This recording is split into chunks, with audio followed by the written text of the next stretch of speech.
So good morning everyone. So right now, we are on our last Sunday, May 31. So bukas po ay June 1 na at tayo po ay nasa pang 5th week na ng ating series entitled Acts 29. Sabihin niyo again, Acts 29. Yan, again as a review, bakit po Acts 39?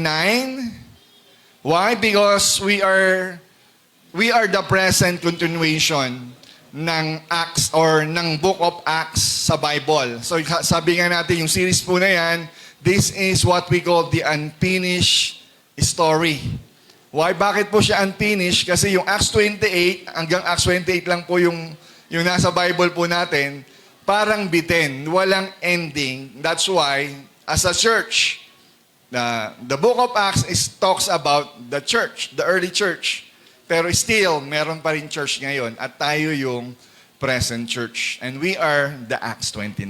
Amen po ba ron? So sabi nga natin, ang simbahan o ang mga believers po from the book of Acts ay siya yung ating po naging blueprint. Sabihin nyo nga, blueprint.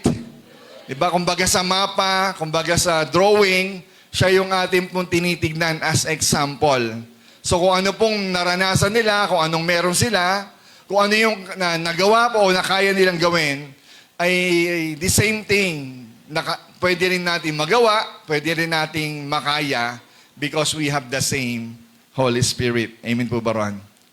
Amen? So today, sa ating pagpapatuloy, I pray ay matuto tayo ng malalim at mas ng buong buo, ma-appreciate at ma-accept po natin sino tayo as Acts 29 believers. Amen po. So tayo po'y manalangin.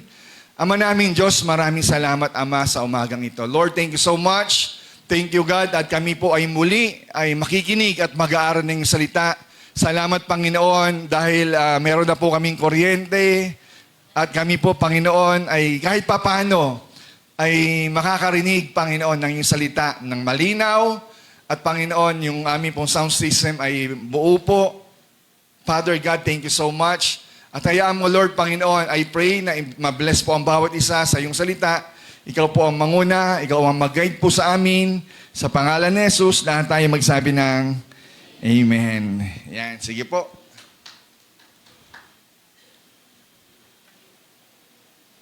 May lumalabas sa ano ko yung malware Hindi ko ma-close kasi sira yung cursor. Ayaw din. Kailangan na may hiwagang bimbo. Yan, sige po. Bago po tayo magtuloy-tuloy, meron lang po ako nais pakita sa inyo.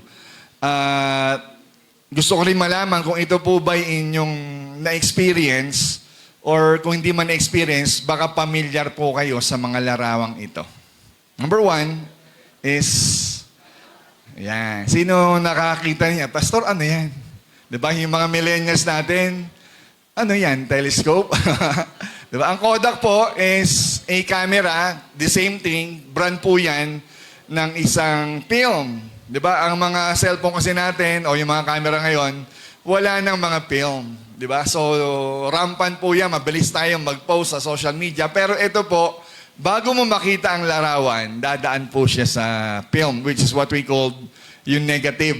At ilang oras pa yan, minsan araw pa hintayin mo dyan bago mo ma-develop yung picture mo. Pero you know what? Yung Kodak po na yan, siya po yung pinakasikat na camera at film noong araw.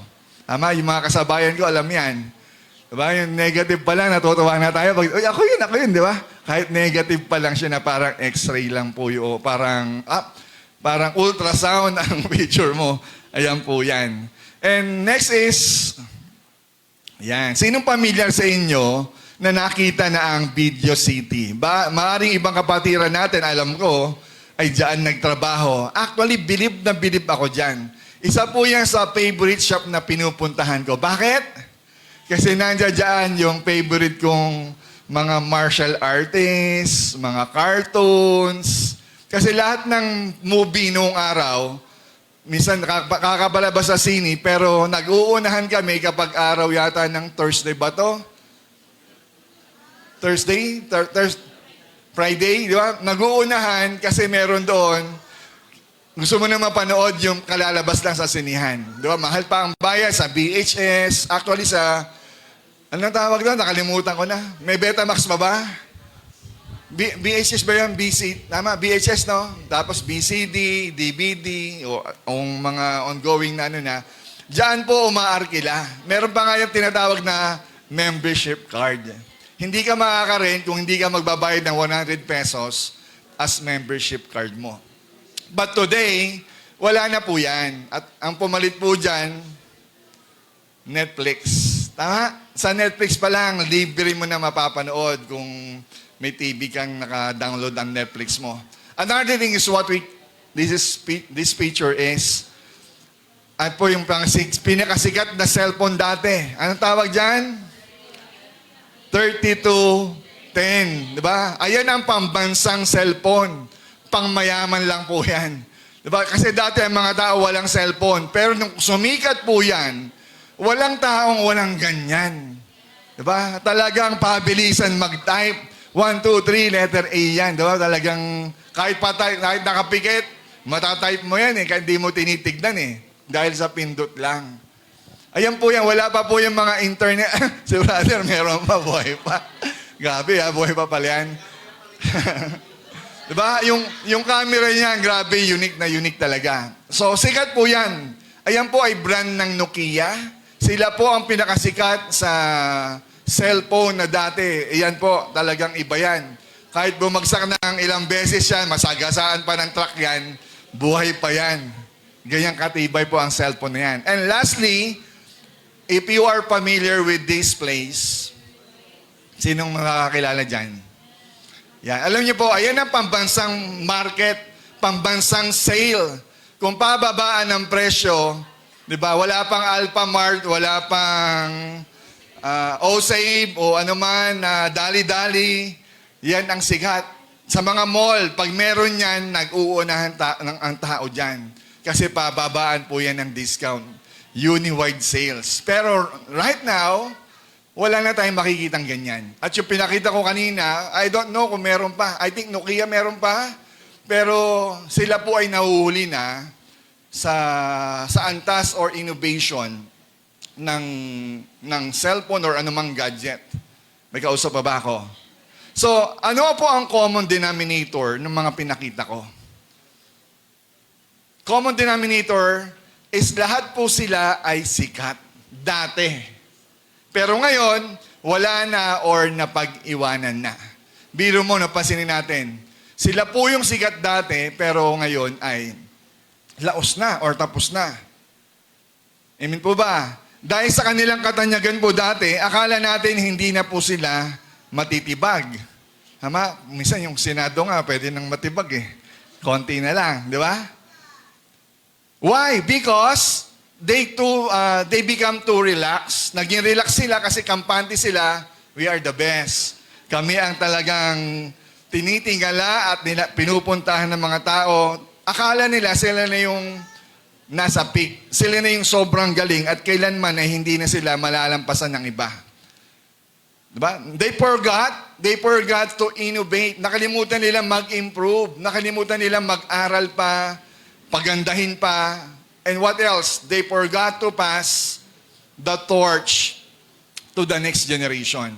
Nakalimutan nilang ipasa yung kanilang husay, yung kanilang kaalaman sa iba. Kasi kung ang isang tao lang ang may alam niyan, kapag namatay yung tao, may susunod ba? Wala na. Siguro may kilala kayo, no? Sa simbahan, mayroong mga magagaling niyan. Basa. Tama? Nas, di ba? Basa. Brother Josel, nung nawala yung leader, may pumalit, pero yung kalibre ay wala na. Why? Kasi hindi po siya naipasa. Hindi po naipasa yung torch sa next generation. And you know what? Ganito rin po ang pwede mangyari po sa atin or sa mga simbahan po natin ngayon. Kapag ang isang simbahan ay naging komportable na lang po sa kung ano ang sikat at kung ano ang masarap. Kagaya ng pinakita ko mga picture. Sila ang sikat, feeling nila. Ito yung in demand sa ngayon. At nakalimutan po nilang mag-train ng next generation. At unti-unti, magiging extinct. Sabihin nyo nga extinct. Diba? Ano ba yung extinct? Diba? Ano ba yung extinct? Ano ba ibig sabihin ng extinct? Malapit nang mawala. Tignan mo nga yung katabi mo. Yan. Extinct ba siya? Expired, di ba? Malapit na bang mawala yan? Diba? Sabi mo sa katabi mo, parang ikaw ang topic ngayon, di ba? Parang para sa iyo itong topic na to. Malapit nang mawala, extinct po tayo. You know what? Instead na maging movement po yung simbahan, tayo po ay naging museo na lang. Kahit nung dati, instead na dapat maging isang malaking movement na buhay, pero ngayon, sila po, maraming simbahan ay museo na lang. Alam niyo ba na maraming simbahan po sa Europe? Matagal na ito na balita eh. At until now, patuloy na nangyayari. Marami pong Christian churches sa Europa, mga historic churches na kung saan doon nagkaroon ng malalaking revival. Grabe, dito nagsimula ang King James, dito nagsimula mga Azusa Revival, pero nasaan na itong mga simbahan na to? Ngayon ay naging museo na lang. Naging tourist spot na lang po ito, at yung iba, ang nakakalungkot, simbahan, pero ngayon naging palaruan. Concert stage. Yung iba nga, parlor na lang. True. Simbahan siya, pero parlor na lang. Yung iba nga, ginagawang game station na lang. Mga nag-skateboard ng iba-ibang skateboard, ginagawang rampahan. Simbahan yun. Nandoon pa yung mga krus.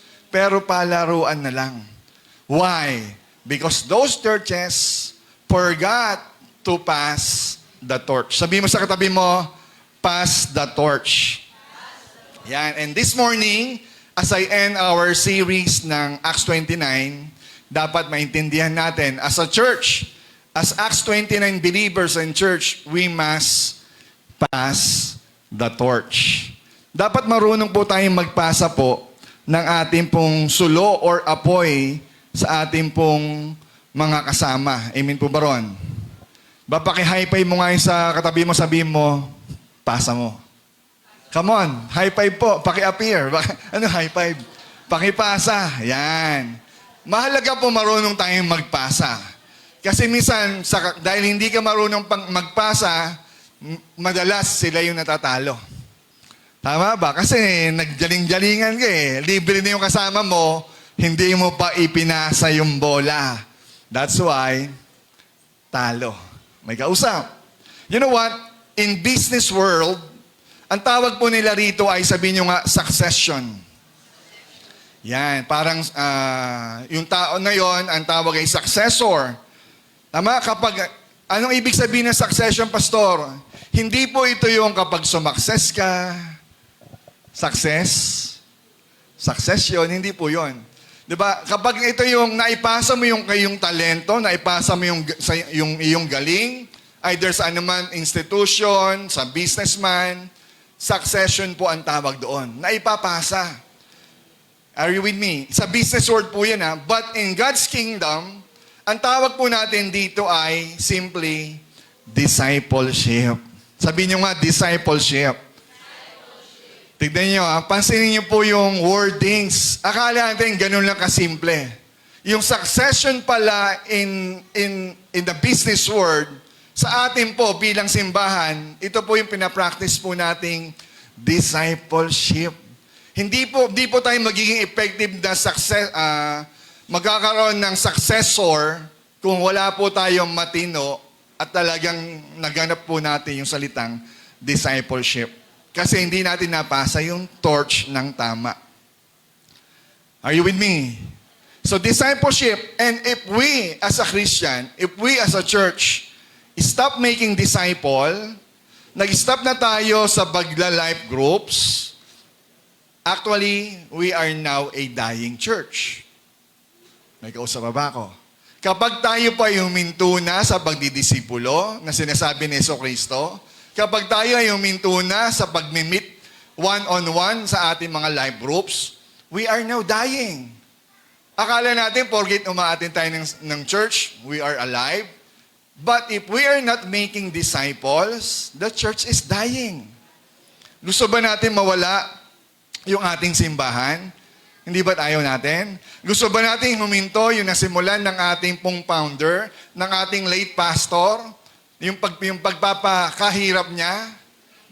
It will stop if we stop making disciples. May kausap ba ako? Kung ayaw natin, kapatid, kung ayaw natin mangyari itong dying church, ano yung solusyon? We must pass the torch. Kung ang pastor na wala, dapat may successor. Merong papalit. Meron tayong na-train.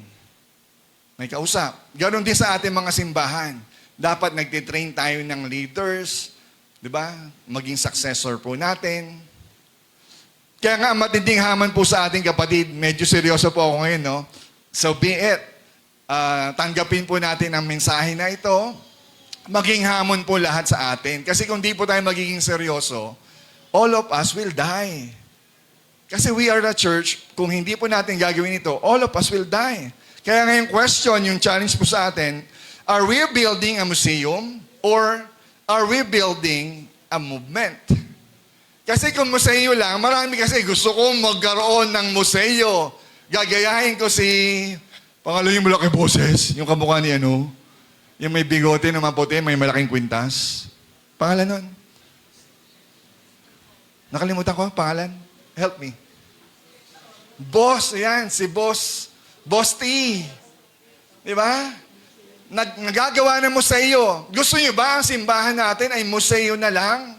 You know what? Hindi po tinawag ni God ang simbahan para maging museo, para maging display. Tinawag po ang simbahan para maging movement. May buhay.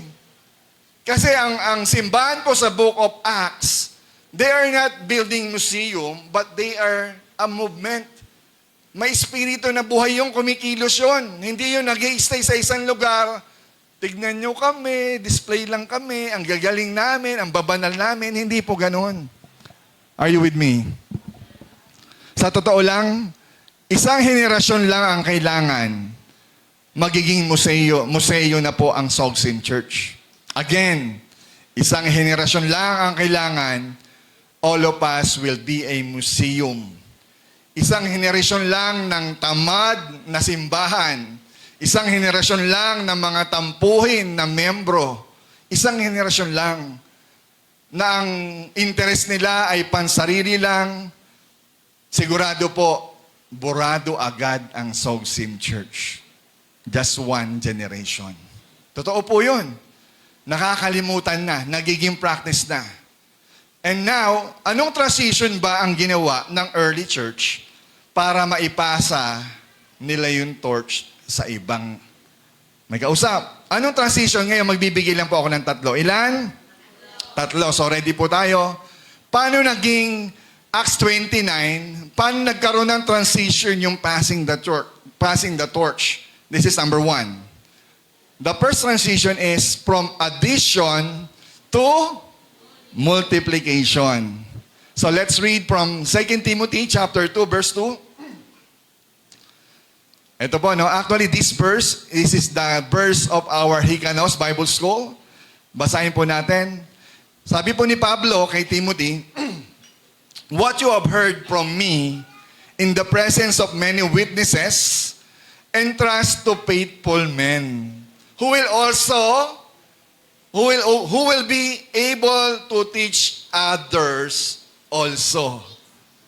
May kausap ba ako? Linawin natin. Bigyan po natin ng magandang breakdown po ito. Pakipakita mo nga yung next slide, anak. So ito po yan. Yung binasa po natin kanina, what you have heard from me, Paul is talking, that is the first generation. Sa kanya, nagsimula yung message na galing kay Kristo. Then, sabi niya, what you have heard from me, Timothy, yung you po doon si Timothy, the second generation. Ano sabi ron? You, Timothy, will pass this, entrust these learnings, these doctrines, these practices. Kay nino raw? Diba sa unfaithful ba? Ibigay mo yan sa trusted, reliable, or faithful men. Third generation.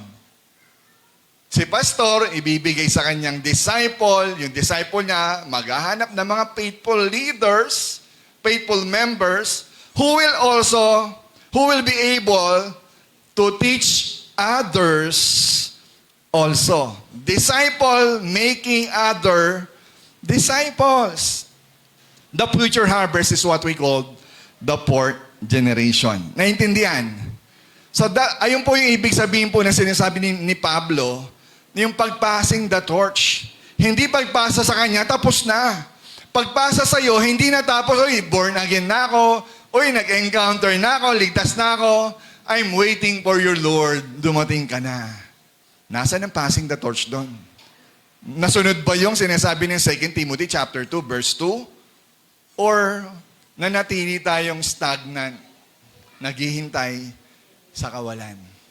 May kausap ako. You know what? Ang strategy ni Apostle Paul para baguhin po yung mundo, hindi po siya nagpa-event or nagpa-concert ng pagkalaki-laki na maraming spotlight at ilaw at sound system. Hindi rin po siya nagpalugaw ng maraming mission lugaw dyan. Hindi niya po ginawa yun. Simple lang ang strategy ni Paul. Alam niyo kung ano? Discipleship through multiplication. Ayan, ganyan. That's the process. Hindi huminto. Patuloy na nangyayari yan. And the church will die kapag hindi po nangyari yan. Magsasubside po ang lahat, magiging stagnant, magpaplato yan, but later on, mawawala na tayong lahat. Baka yung building natin, mawala na rin. Sana kung mawala man ang building, ikaw wag mawala. Amen po ba? You must abide to Christ. Abide to God. Abide to the principles of God. May kausap pa ba ako? Hindi pagdating ng pagsubok, ayoko na pastor umatin. Masakit pa ako. Umaambon. May kausap pa ba ako? Simple lang strategy. Discipleship through multiplication. You know what? Dalawa lang po ang paraan. Hindi lang dalawa. May dalawang paraan para lumago po ang iglesia. Ilan? Dalawa. Kagaya na sinabi natin kanina. It is addition or multiplication. Sa addition, paano po natin ginagawa ito? Sige na, example na. Sige, pastor, ikaw na mauna. Addition. Kung ang isang pastor, ginagawa niya yung trabaho niya, siya yung nagpipray, pinagpipray niya, ini-invite niya yung isang kapatid, at the same time, winning niya, nag-evangelize siya, pina-encounter niya. That person, that one person is added. Tinrabaho mo eh. Are you with me? Ang tawag po ron, addition. Tapos by next month, or ginawa niya uli yun, by next encounter, yung process, yung sinabi ko kanina, nagkaibigan, pinag-pray, in-invite, pina-encounter, another person is added. Ang tawag doon, addition. May kausap ba ako? Lumalago naman, pero si pastor lang ang nag-e-effort. Parang si Pas J. Si Pas J na lahat ang nag-ayos ng kuryente, nagbit-bit ng mga gamit, which is true naman sa nagsisimula. Pero you know what? Pag ganun po lagi ang nangyayari, si pastor po mapapagod. At the same time, hindi lang po ang simbahan ang buhay niya. Meron din po siyang negosyo. Si Pastor Joseph, may girlfriend din po yan. Inaalala po namin yung pamilya rin po namin. Tapos, ini-stress pa tayo ng ibang mga matitigas na mga kasama natin. Ano mangyari? Na-stress si pastor, magkakasakit si pastor. Diba? Lalag natin, na maguguluhan. So, ibig sabihin, after that, walang magpapatuloy sa ginagawa niya. Walang mga-add kasi si pastor lang ang nagtatrabaho. That is addition. Lumalago, may nadadagdag.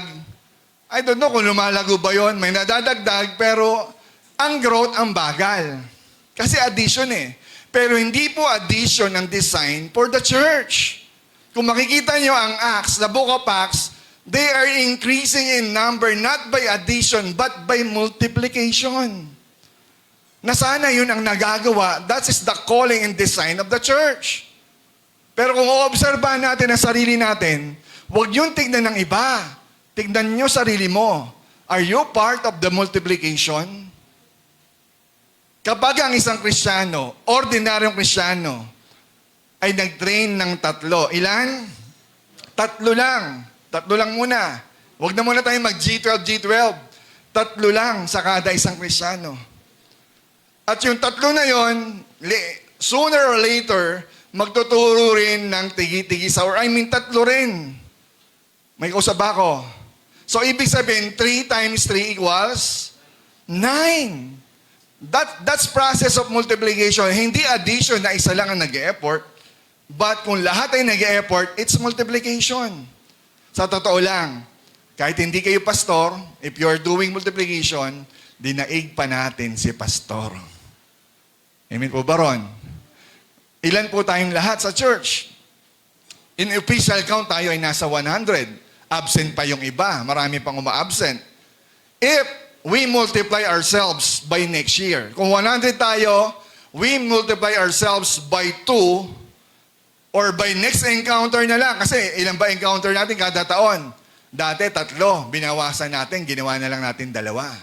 If we multiply ourselves in our encounter or a year na lang, we will become, kung 100 tayo ngayon, by next year we will become 200. At kapag sinunod po natin, naging faithful po tayo sa process, 200 again times 2 will become 400 by next year. Amen? And on the 3rd year, gagawin po natin yung process, yung 400 ay magiging 800 in the 3rd year. Wala na po tayo dito sa simbahan na to. Kasi ito po maliit. Kailangan po natin ng malaki. May kausap. Pero you know what? Hindi po natin kailangan maghintay pa tayo na makalipat tayo ng venue para lang tayo dumami. May kausap ako. Kahit maliit pa lang po ang ating simbahan, pwede tayong mag-multiple or mag-multiply or mag-multiple ng ating mga services. Yun naman ang goal natin eh. But, the problem or kung hindi natin magagampanan, kahit malipat tayo sa isang malaking venue, kung addition pa rin tayo, hindi po tayo mapupuno year by year by year. May kausap ba ako?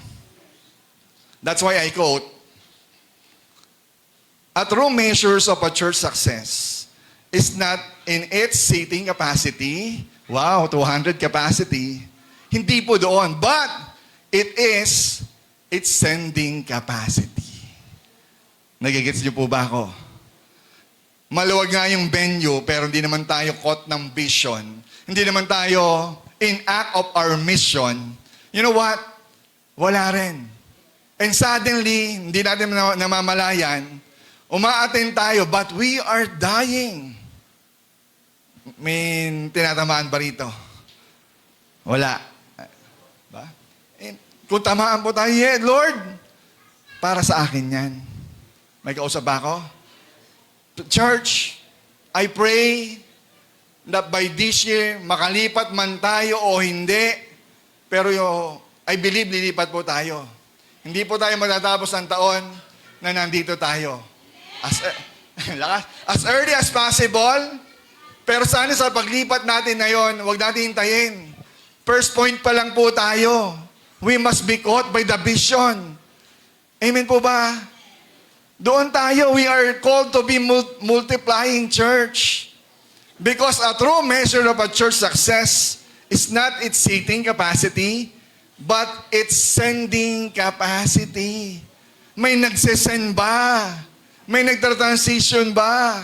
Hindi po ito paramihan ng upuan, kundi paramihan ng napapadala nating kamay na mag-aabot ng torch.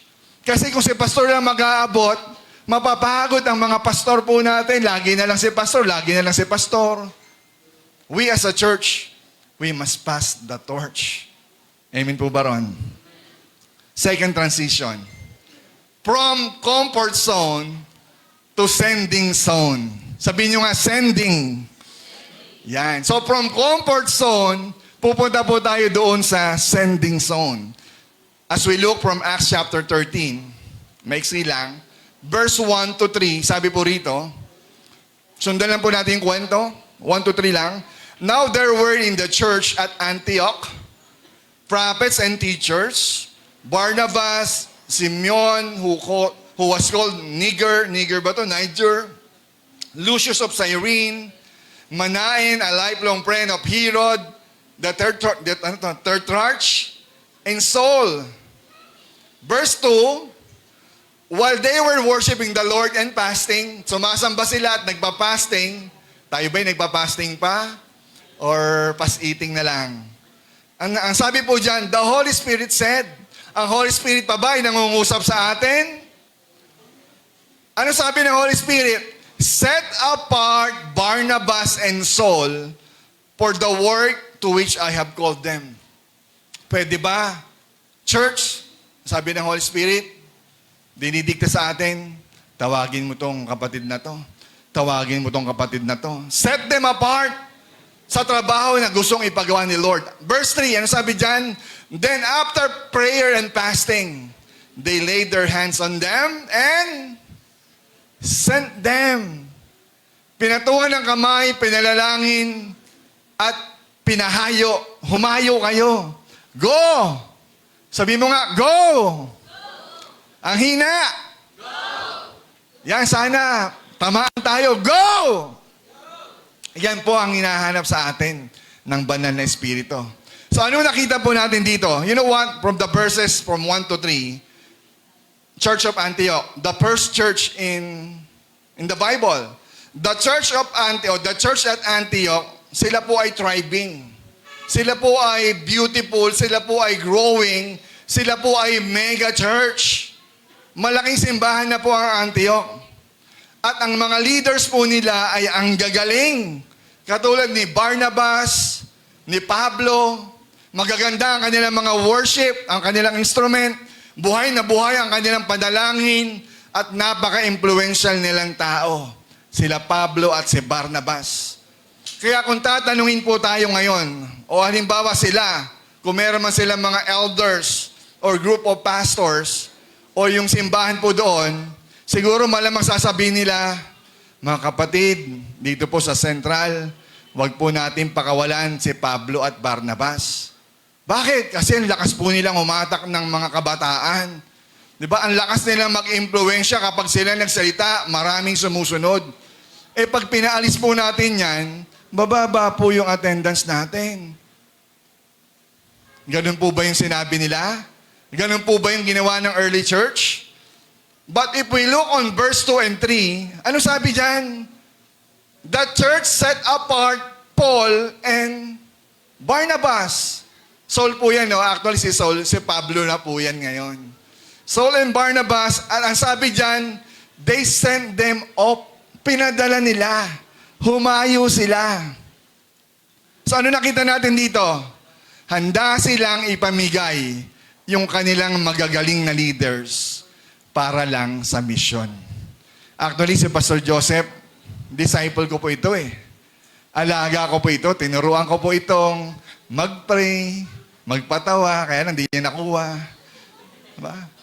Hinayaan ko siyang humayo sa Caloocan for a mission to grow another church. Amen po ba? Ang tawag po ron, paghayo. Hindi tayo matatakot mawala isang kapatid para lang humayo. Si Jason, magaling na mga awit to. Pero baka mas gagamitin pa siya ni Lord kung siya ay papadala ko sa Santa Maria. Sa bahay, may bahay naman siya ron eh. Tama ba? Sa kanya ba yun? Hindi pa. Hindi ba? Nag-away pa yung magkapatid eh, no? Thank you po. Diba? We send people. Ang dilema po, church, ang dilema po sa maraming simbahan, hindi sa atin, baka sa iba. Ang dilema sa maraming Kristiyano, sanay na lang sa komportable. Sanay tayo sa aircon eh. 3 tower natin eh. Sanay tayo sa malamig eh. Sanay tayong sa comfortable at hindi tayo sanay sa uncomfortable. Ayaw natin mainitan, ayaw natin mapawisan, ayaw natin maambunan, ayaw natin mapagod, ayaw natin maistorbo. At ang gusto natin, this is the dilemma of the church. Gusto ng churches ngayon, mabilisan. Gusto niya instant. Kung mahihirapan man, gusto niya sandali lang. Ayaw natin ng salitang sakripisyo. This is the dilemma. This is a sign of a dying church. If we are not make ourselves sa konting sacrifices, the church will die. Not rampant, but little by little, unknowingly, hindi na pala natin ginagawa yung mission natin. And we say, I love you, I need you. Hindi naman tayo sumusunod. Gusto natin tatanggap tayo, gusto natin yung biyaya, tanggap tayo ng tanggap na para tayong Dead Sea. Sabihin nyo nga, Dead Sea. Pero you know what?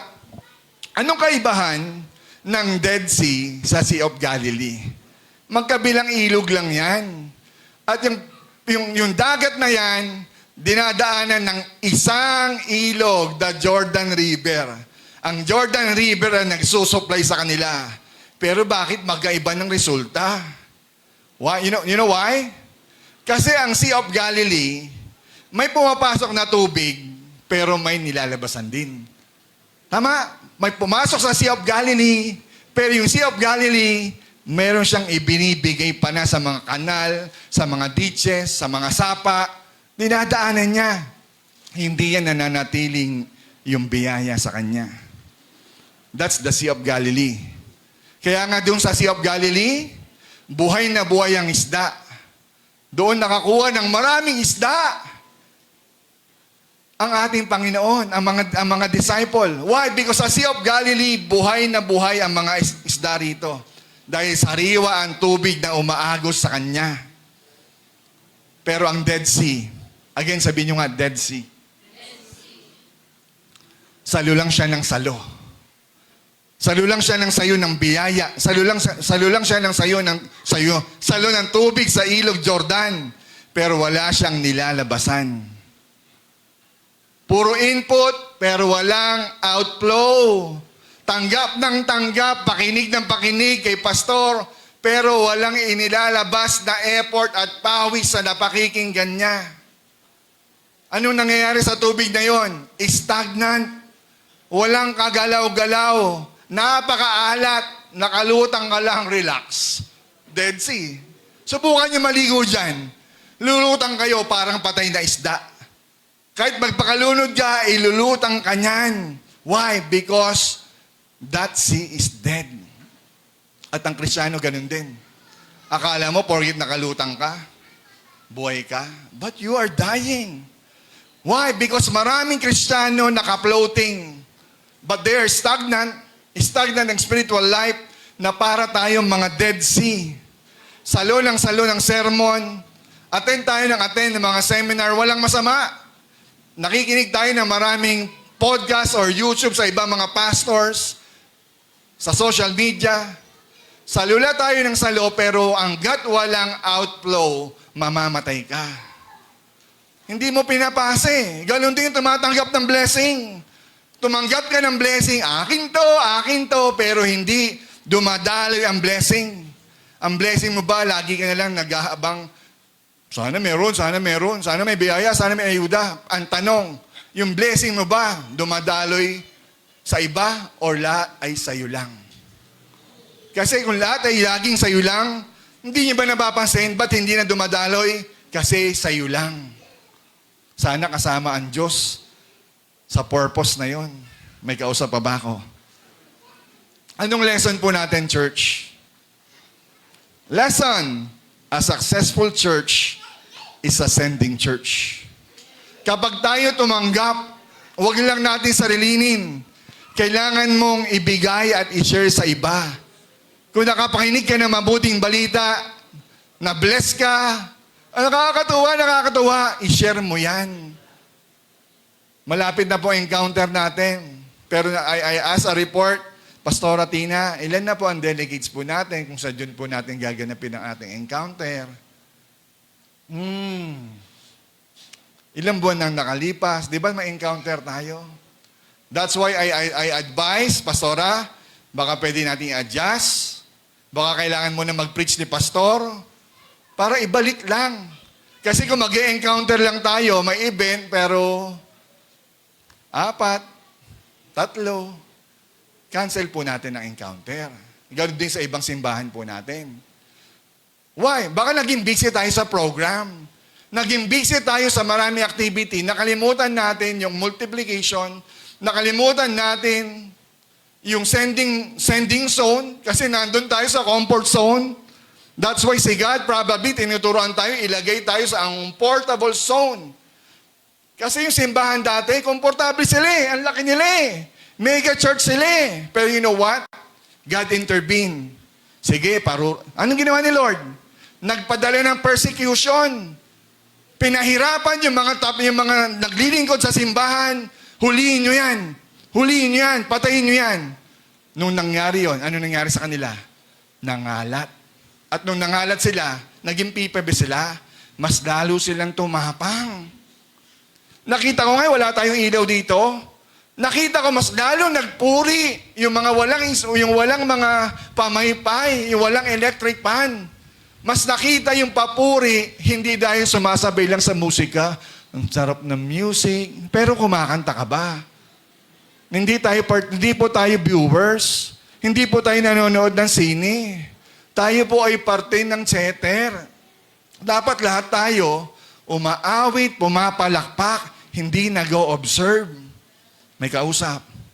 Maybe God allow us to experience this hardship, persecution, para mas tumibay ang faith natin, mas tumapang tayo, mas manampalataya pa tayo sa Panginoon na hindi ang nagpo-provide si pastor, ang nagpo-provide, ang nagsasalba sa atin, si Lord. Amen. Mas nangangailangan ng panalangin, baka hindi na tayo nagpipray. Sabi nga ng isang kapatid namin sa mess, nagtanong, baka heart lang tayo ng heart, like lang tayo ng like, pero talaga ba tayo nananalangin? Sumasama ba tayo nakikiisa sa panalangin? Or heart at like lang tayo? May kausap pa ba ako? Acts 29 commands us actually to be uncomfortable. Hindi po tayo tinawag ni Lord para maging hayahay. We are on the battle. Amen? Tinawag tayo as a warrior. Hindi po tayo observant. Hindi po tayo tagapalakpak. Involved tayo. Maybe dahil bago tayo, nakikinig tayo. Pero kung 5 years, 10 years, nakikinig ka pa rin, hindi natin nagagawa yung calling po natin. May kakampi pa ba ako? Pass the torch. Anong ibig sabihin yan? Pass the torch means, ready tayong magpa-disciple muna. Ready rin tayong magpapastor. Baka dahil sa preaching ko, nasasaktan kayo, ayaw na kayo, aalis na kayo. Hindi tayo ready magpapastor. Hindi tayo handang magpa-disciple. Paano ka mag-share sa iba kung ikaw mismo hindi mo naranasan magpaturo? Passing the torch, meaning ready tayo at available tayong mag-mentor din at mag-disciple din. May kausap? Passing the torch means handa tayong gamitin kung may pagkakataon, gamitin ang ating sasakyan. Kung may pagkakataon, gamitin ang ating pong resources, gamitin ang ating bahay para sa isang Bible study. Willing ba tayong magpa-Bible study sa bahay nyo? Hindi, pastor, sa church na lang tayo. Sa church na lang tayo. Comfort zone. Kapatid, ang paghayo hindi sa loob ng church. Pero pwede yon to gather, to huddle. Pero ang mission, houses to houses, bahay-bahay. Hindi lang ito ginagawa sa network. Network nga lang yun eh. Kapatid, ang network, samaan lang ng mga Kristiyano yun. Network yun. Pero ang mission, bahay-bahay, tao sa tao. Hindi, trabaho ni pastor yan. Hindi po. Basahin nyo ang Acts. Trabaho yun ng mananampalataya. Ang makipagkaibigan, ang mag-evangelize, ang mag-share. Bati pa ba tayo? Willing ba tayo sa uncomfortable para lang sa kaluluwa? Pastor, ang hirap ang init Kapatid, kapalit ng kaluluwa. Pastor, bigas 50 pesos linggo-linggo Kapatid, kapalit nun kaluluwa. Okay lang ba sa atin yon? Or, di, sa amin na lang to. Bigas din to Nasaan ang kaluluwa? Self-interest. Quote, kapag nanatili ka sa iyong comfort zone, hindi natin mararanasan ang himala ng Diyos. Totoo po ito. Dahil madalas, karamihan ng himala sa Bible, hindi nangyayari sa comfort zone. Nangyayari ang himala doon sa gitna ng bagyo. Nangyayari ang himala doon sa lansangan. Sa mga bahay-bahay, nagkakaroon ng himala. Kasi doon dumarating ang banal na Espiritu to give you spirit of wisdom, spirit of faith, spirit of healing. Bakit sa church wala na? Kasi hindi design ang healing para lang sa loob ng simbahan. Lumabas ka at makikita mo ang himala. Minsan doon sa bilangguan. May kausap. Another quote. Ang pinakaligtas na lugar para sa isang Kristiyano ay hindi manatili sa loob ng 4 na sulok ng simbahan o gusali. Ang pinaka-safe na lugar ay mapunta tayo. Kahit dangerous, pero nandoon tayo sa gitna ng kalooban ng Diyos. Kung ipadana sa atin ang sunog sa poste, be it! Kung if that is the will of God for us to learn. Kung ipadana sa atin ni Lord na masaktan tayo, be it! Dahil lumalakad pa rin tayo sa kalooban ng Diyos. Minsan inaalam ni Lord yung mga karamdaman. Hindi niya gusto, pero inaalaw niya for us to learn. Even Paul has thorn in the flesh. Amen? May mga pagkakataon yon para matuto tayo. Kapatid, again, passing the torch means umalis tayo sa comfort zone, lipat tayo sa sending zone. Amen. Lastly, number 3, anong transition? From generation to the next generation. Amen. Magagawa lang po natin itong generation to generation kapag binago po natin yung ating pong papel sa iglesia. We must shift from, next slide na, from being consumers to becoming contributors. Hindi lang tayo consumer. Kasi pag consumer tayo, customer tayo, nagde-demand tayo. Malamig ba dyan? Ba, maganda dapat serbisyo nyo. Di ba? Pag pumasok tayo sa restaurant, the customer is always right. Consumer mentality. Pero kapatid, sa church, hindi po tayo consumer mentality. Ang design ng Lord sa church, sa body of believers, we are contributors. Hindi lang tayo mag-expect ng ginhawa, but magbibigay tayo ng ginhawa sa iba. What happened in the Old Testament? Basahin po natin. Judges chapter 2 verse 10. And all that generation also were gathered to their fathers. And there arose another generation after them who did not know the Lord or even the work of the Lord that He had done for Israel. Biro mo, no? Maraming henerasyon niligtas ng Diyos yung ating pong mga tatay, yung ating mga ninuno. Pero the next generation, tayo na yung next generation. Pero marami pala, hindi na kilala ang Diyos. Nasa simbahan, pero hindi na tayo nagmamanifest as a church. Nakalimutan na natin na kaya palang gawin ng Diyos ito. Kasi nag-overthink tayo, nag-a-assume tayo na ito yun, pero hindi pala yun. May kausap ako. Actually dito, isang henerasyon lang lumipas, burado ang Diyos sa puso ng mga tao sa Israel. Isang henerasyon lang at pwedeng mangyari rin po sa Soksim. Pwedeng mabura ang simbahan dahil sa isang pasaway na henerasyon. Bakit? Dahil ang mga matatanda noong araw, naging komportable sila sa pagpapala ng Diyos. Nakalimutan nila na maging contributors at magpasa ng apoy, magpasa ng mikropono, magpasa ng alab. Marami sa atin po, kukunti po ang teachers, sa night of prayers, sa schooling po natin, sa discipleship, sa di ba? Sa ano po, sa SFC po natin. I'm encouraging everyone, if you are graduate from our School of Leaders at you have a gift, I encourage you to volunteer. Pastor, pwede ba akong magturo sa SFC para hindi na lang lagi si Jenny ang nagtuturo o si Pastor? Mag-volunteer po tayo para mahasa pa rin tayo, ma-practice po tayo. Iba sa atin, hindi lang sa SFC graduate, hindi lang sa SOL, graduate pa po tayo ng Hikanos Bible School. Pero are we practicing? May kausap pa ba ako? Faith is not genetic. It must be discipleship-driven. Hindi ko na nalagay po dyan. Ano pong ibig kong sabihin? Faith is not genetic, pero discipleship-driven po ang faith.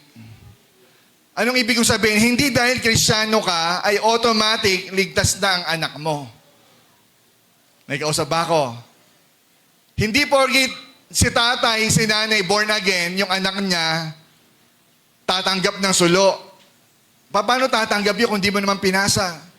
Paano matututo yun kung di mo naman tinuruan magsaing? Hindi mo tinuruan maglaba? Tumatanda siya, wala pa rin siyang alam. Bakit? Comfortable kasi gusto natin mangyari sa anak natin. Ayaw natin masaktan, ayaw natin mahirapan. Ngayon lalaking hindi marunong. Lalaki, puro reklamo. Bakit ako? Bakit ako? Sanay kasi sa gadget. May kausap. 1 Samuel chapter 1, verse 3.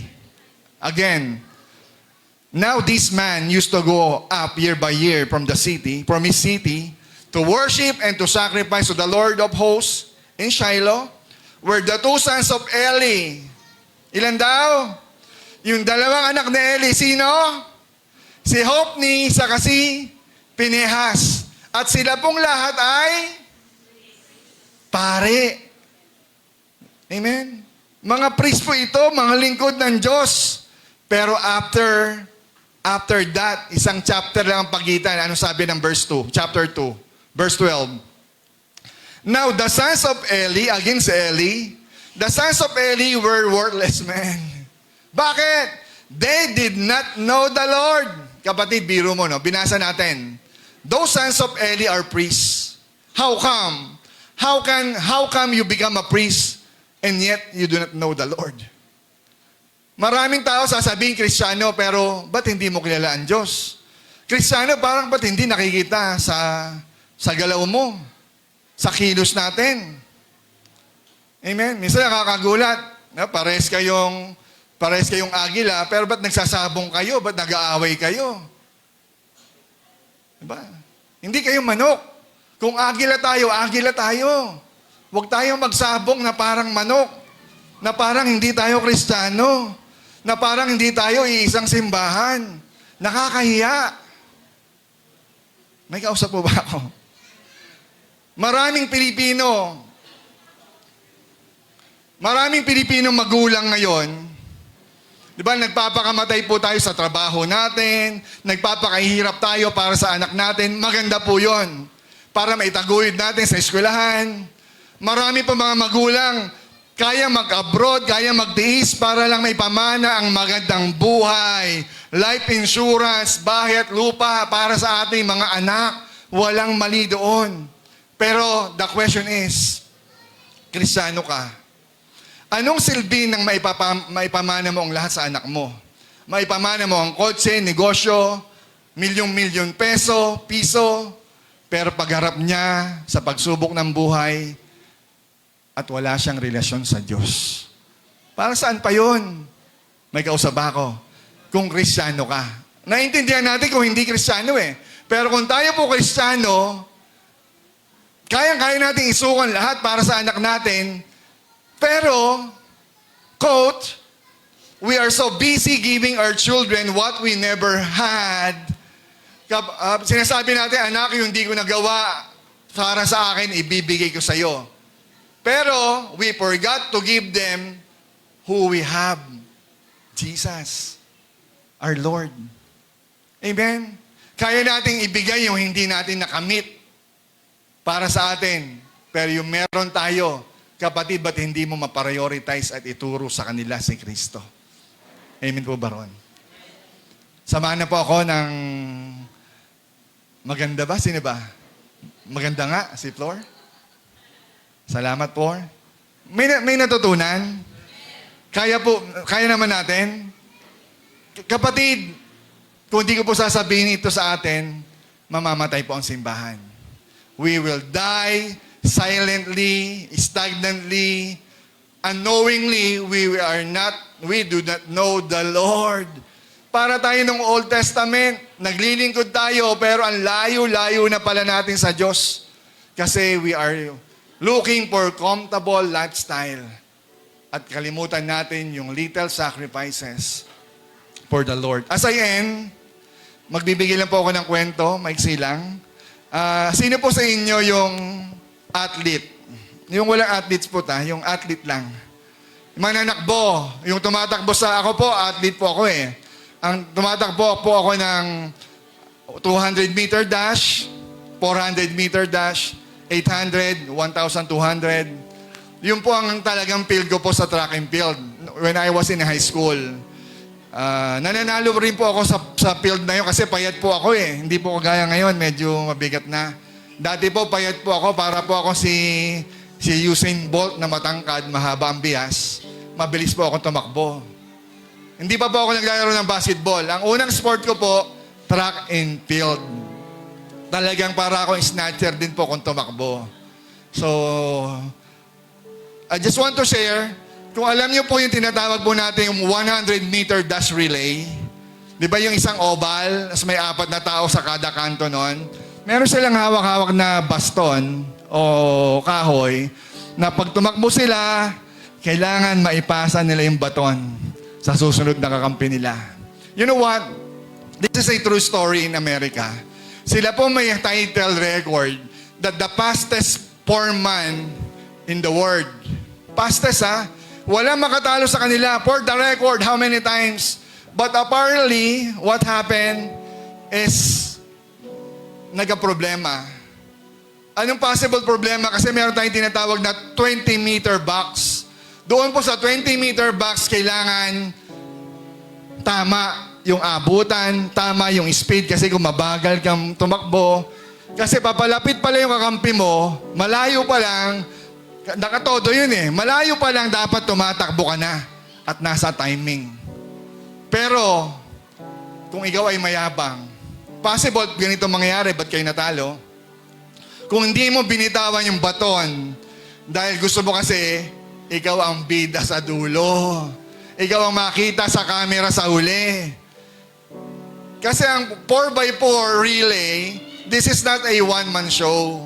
Kampihan po ito na kailangan mo ipasa ang baton.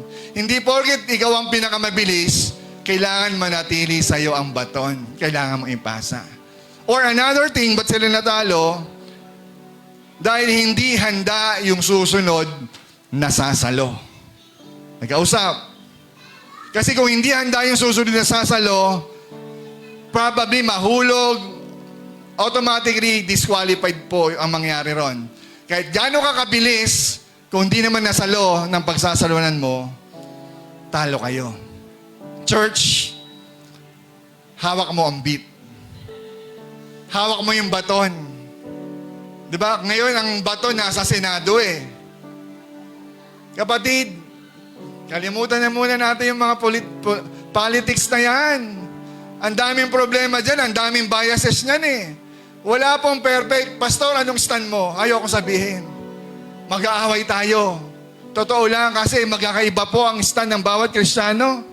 Yung katabi mo, oo yan. Pero may mga biases po tayo.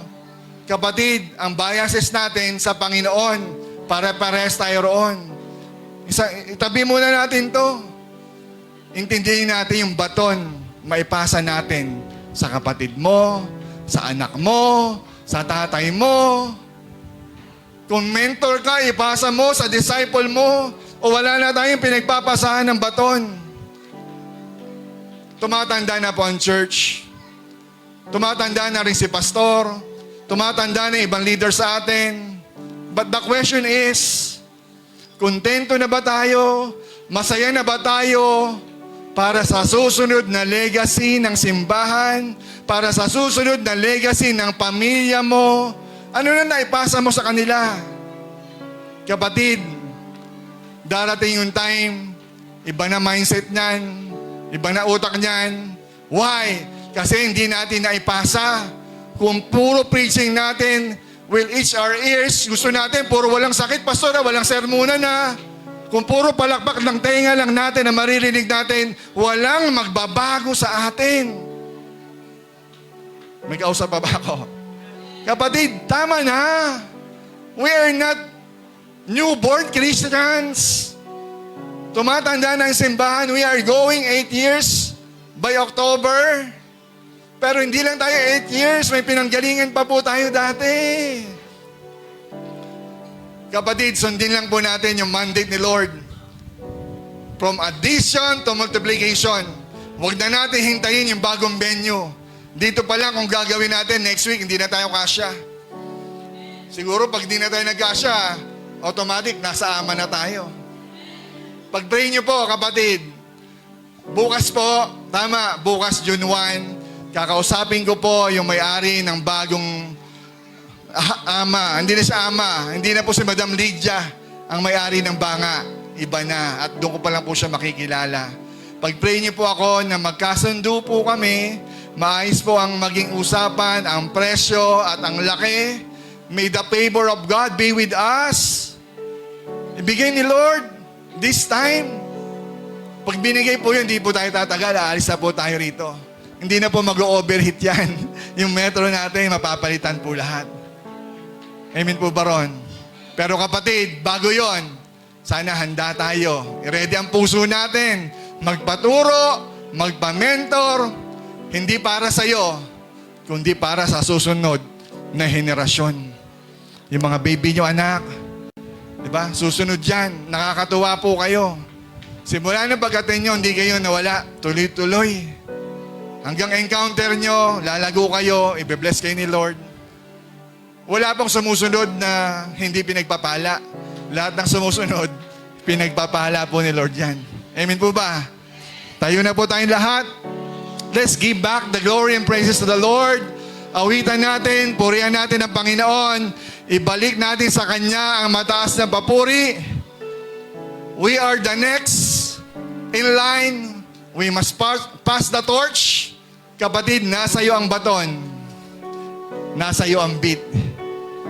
Kailangan mo ipasa ng maayos yan. Tama na matagal tayong nakikinig. Tama na yung matagal lang tayong pumapalakpak. Sabihin naman natin, God, I do, I will obey. Susunod ako, kahit mahirap, basta importante, kasama kita. Ama naming Diyos, banal, Lord, pinupuri ka namin. Karapat-dapat ka, Lord, sambahin ang aming bibig. Sambahin, Panginoon, ang aming mga kamay. Panginoon, patawarin mo po kami. Kung maraming pagkakataon, Lord, hindi po kami, Lord, hindi namin na-serve yung aming buhay, Lord, ng faithfully sa'yo. Hindi po kami, Lord, naging tapat. Mas pinili namin maging comfortable kami sa buhay namin. Inuna namin, God, yung aming sarili. Nawalan kami, Panginoon, ng buong pagtitiwala sa iyong salita. Ama, patawarin mo kami. Kung kami, Lord, mga pastor, mga leader, Panginoon, naging takot kami magsalita. Naging takot kami, Lord, mangaral. God, right now, Lord, bago man kami, Lord, lumipat sa aming bagong panambahan, Panginoon, baguhin mo, God, muli ang aming puso. Baguhin mo, God, muli ang aming paglilingkod. Patawarin mo kami, O Diyos. Maawa ka sa amin, Panginoon. mercy on us. Lord, maranasan namin muli, Panginoon, ang tunay na pagsamba. Maranasan namin muli, Panginoon, ang tunay na paglilingkod. Hallelujah, Jesus. Panginoon, dalahin ko po, Lord, sa lahat na naririto. Lord, sa lahat po, God, na nakataas ang kanilang kamay. Tanda, Panginoon, ng pagsuko at pagrespeto sa iyo. Father God, I pray, ano man, Panginoon, ang dinaraanan po ng iyong mga anak. God, you are our God. Lord, there is power in the name of Jesus. Lord, babaguhin mo ang sitwasyon. Lord, you are a provider. You are our shepherd, oh God. Lord, dadalhin mo kami, Panginoon, sa green pasture. Panginoon, dadalhin mo kami, Lord, sa tahimik na batis. Panginoon, ang nais lang namin, God, iparamdam mo sa amin, God, na lagi mo kami, Lord, sasamahan. Saan man kami, Lord, mapunta. Ang kamay mo, ang mukha mo, ang presensya mo, Lord, ang sasama sa amin. Ama, salamat. Lord, pagpalain mo ang iyong mga anak. Let there be healing. Let there be provision, deliverance, and protection. In Jesus' name, in Jesus' name, lahat po tayo magsabi ng malakas tayo, Amen.